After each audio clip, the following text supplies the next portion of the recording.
Hey, what's up guys, Grace here, back in No Man's Sky, and of course the Beyond update is officially live for all of the available platforms, with the Steam version unfortunately being the dead last as it always happens, but we are finally here, so we're going to go over a first look slash first impression of what the update has to offer, and of course I'm going to continue to play with one of my already existing save files. I'm probably going to continue with this one, which is my main save file, and the reason I'm doing that is because I kind of want to showcase what has changed compared to what I already had. So of course, drop a like if you enjoyed this, and let's begin with everything that has changed. And actually one of the first things that I saw being changed is the fact that my portal now requires power. Yes, everything in the game now will require power. If you have a base, if you have anything on the ground that is base related, pretty much everything is going to need power to work. But otherwise, I'm not seeing that many changes to the biome itself, so it's safe to assume that the biomes did not get altered significantly, even though on the live stream itself we did see a bunch of new flora elements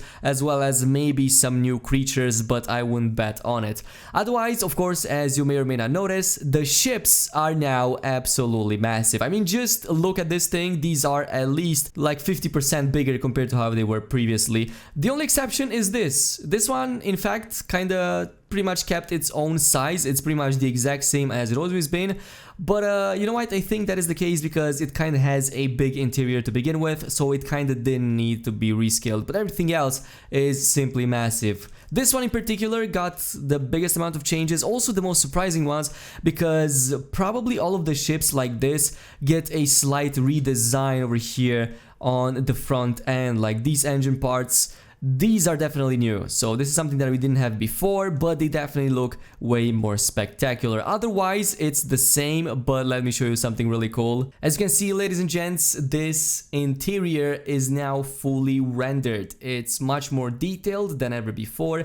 It now has full ship controls like a throttle as well as a flight stick over here. Of course, this was made for VR. This is with VR in mind, and the experience truly shines when you're with that headset on and you're experiencing along on this and you're just playing, and it definitely looks crazy. Just to control this ship in VR is amazing. Also, there's these new two handles on each side of the cockpit, but you control these in VR. You actually pull on these to lift up the cockpit, the window itself. That's why you use these. In the normal version of the game, be it first person or third person, you're never going to realistically be able to even use these because you don't really control the hands. There's a couple more things that I kind of want to check out before moving on in space. There's a slight redesign over here with the quick menu. The biggest ones are in regards to the actual menus themselves, especially in terms of everything that has to do with your inventory, with your upgrades and all of that. So now, as you can see, all of your slots have their own categories. They always did, except they never had tabs at the top, so now it is much easier to navigate than ever before. You just use your mouse, it's super easy. So no didactic technologies, nothing that I need to scrap. Everything looks exactly the same as I left it, so I'm glad that at least that is the case. Even my inventory is pretty much exactly the same. Maybe some of this stuff has been changed around. Wiring loom, this is a replacement. Not sure for what, but this is definitely new. Also, each individual slot looks to be more pronounced, easier to notice than before. Also, the options menu has gotten a full redesign, or at the very least some changes to make it a little bit more compact and also a little bit easier to follow. So video and graphics are now separate. You will control the resolution and the graphical details in a separate window. Of course, I'm playing with everything maxed out, and I'm capping all the frame rates at 60 because I don't want my GPU to overheat. Outside of this, I just noticed that the UI is absolutely responsive. I mean, it's just fast. It's insane how fast it is. Much better than before. There's definitely a big improvement over here. I have disabled the multiplayer mainly because it was causing me a ton of crashes, so you might want to turn this off if they are excessive in your case. Of course, I also want to quickly go into the newest Discoveries tab. The Discoveries tab is now completely overhauled, and you can see each individual planet, if it has a moon, if it has anything, it's displayed over here. And the best part of it is the fact that fauna and flora elements now have a 3D display, but I think this one kind of has to load. It's just a shame that I cannot show everything to you guys in 3D because it definitely looks really freaking awesome. But with that being said and done, let's actually go in space, shall we? Because there's a big surprise awaiting for us, and that is of course the new space anomaly. You summon it like this. It's pretty much accessible to you as soon as you log into the game, but if you start a new game, you're kind of going to have to complete a few missions before you access it, but afterwards you're going to be able to summon it anywhere at any point you want to. It doesn't matter where you are, you're going to be able to do that. And of course it's kind of replacing a little bit the space station because it's much more convenient. Kind of holds the same kind of stuff with few exceptions, but I'm going to go over that in just a little bit. So here is our awaited space anomaly, or should I call it the Nexus. It's absolutely massive, it's much bigger than ever before. I mean, just look at this. Look, it's huge, and there's a vast open space over there in the distance. Unfortunately, as you might have expected, not all of it is accessible. You cannot travel to there, and I wouldn't even try it because most probably it's not even solid, so you're probably gonna fall through it. But anyway, that's not all there is to this place. In fact, there's a ton more. So this can support up to 32 players for the PC version of the game and up to 16 for the console version of the game. And if I would activate the multiplayer and it didn't crash, but it does, it would pretty much be brimming with life over here. There would be so many players, so many starships, people going left and right, you wouldn't even believe it. So unfortunately I have to leave that for some other time.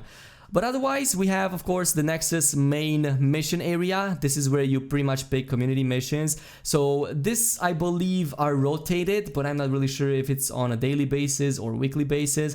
And if I were to start a mission and I initialize it, everybody else in the area would see that. They would see me initializing this and they would be able to join up to a maximum of 4. So this is like a strike team or fire team from Destiny.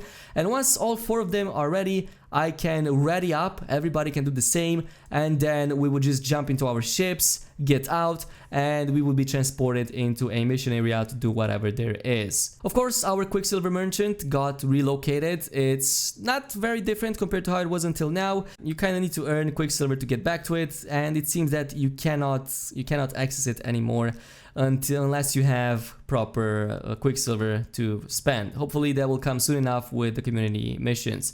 There's also a lot of vendors here, a ton of vendors doing a lot of stuff, but not all of them are accessible. So this, for example, when I played on the PS4, it was not accessible, and it appears to be the same here as well.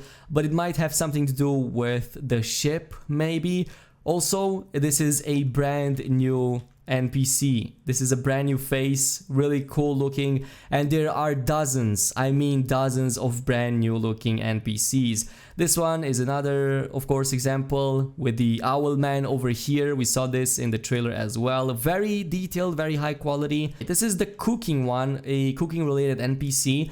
Unfortunately, I haven't cooked anything, but what this does is, from my understanding, if you cook a nice meal, you will learn the recipe from it, and if you bring it to this guy, he will judge it, give it a score, and pretty much give you a reward as well. I'm not really sure what the reward is yet, but I'm definitely going to be covering that very, very soon. Now this brings us to the next area, and the next area is a little bit, you know, kind of split, so there's a lot of room here to cover.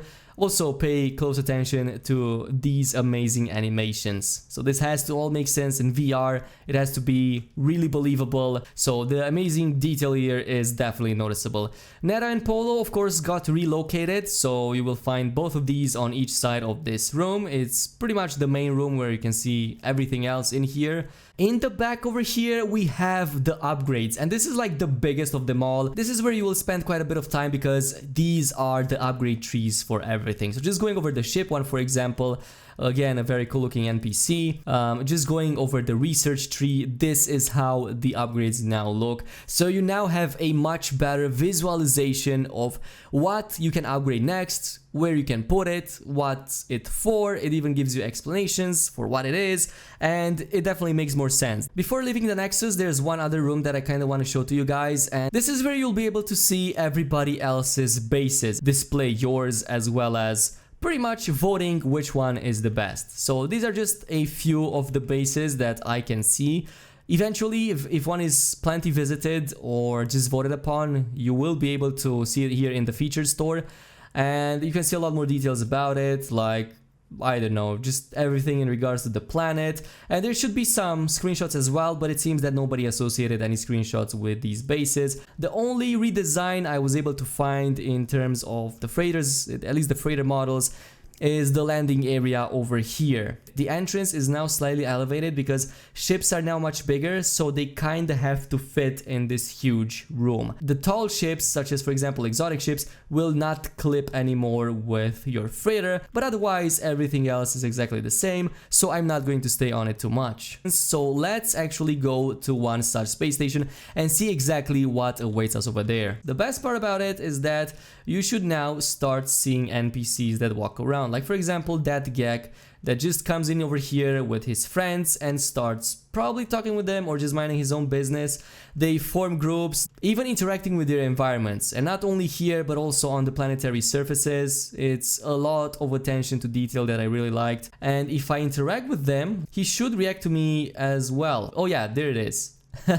He reacted. This is such a sight to behold. I mean, who would expect No Man's Sky of all the games to go through such a progress, and now NPCs just walk around, go ahead and sit down, have a chat on these chairs. And by the way, chairs are sittable. You can sit in them. You can even wave from them. You can like have conversations with these guys. It's really awesome, and your character also kind of moves and breathes just like any human being would. But yeah, that's pretty much the first impressions that I have. I think that everything so far looks pretty awesome. The update itself really got me hyped up. It's amazing. There's so much stuff in it. Of course, I wish I could show it all to you, but there is not much time left. There's a ton more left in terms of base building, a ton of secrets, a ton of tips and tricks, but that is going to follow up in some really awesome guides that I'm going to be posting for you guys. So again, I hope you guys enjoyed this video. If you did, then don't forget to give it a thumbs up. Also subscribe and activate the notification bell, and I will see you guys next time. So peace out.